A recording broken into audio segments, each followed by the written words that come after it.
we talk about managing. Yes. Now, in your book, This you is say very seven ways to manage a crisis. Yes. Give me just some.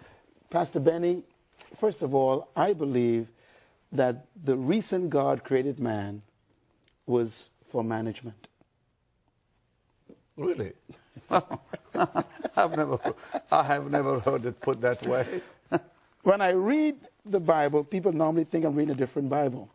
Let me read what was on God's mind when he made you.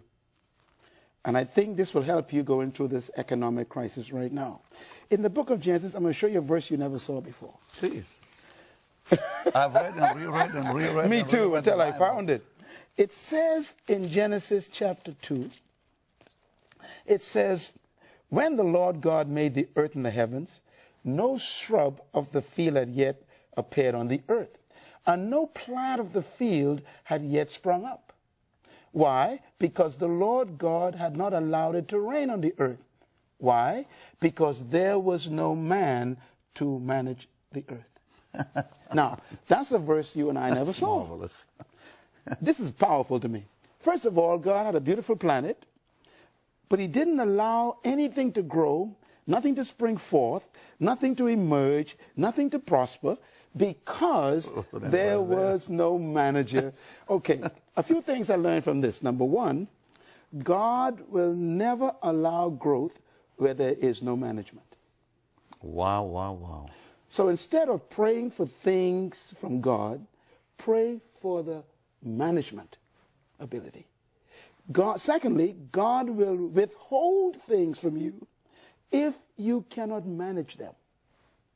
Notice it says, He'll withhold things. read it. It says he didn't allow it to rain because there was no man to manage the results.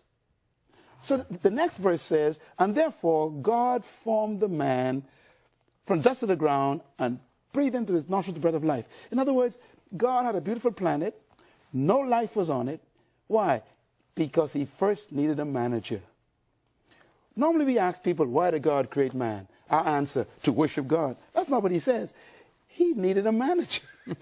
I have never heard that. I love that. The number one motivation for God creating man is management.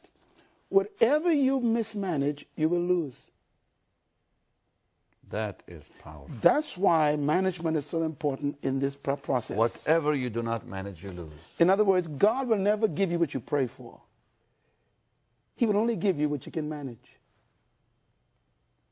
You pray for a new house, and God's looking at the apartment that's unkept.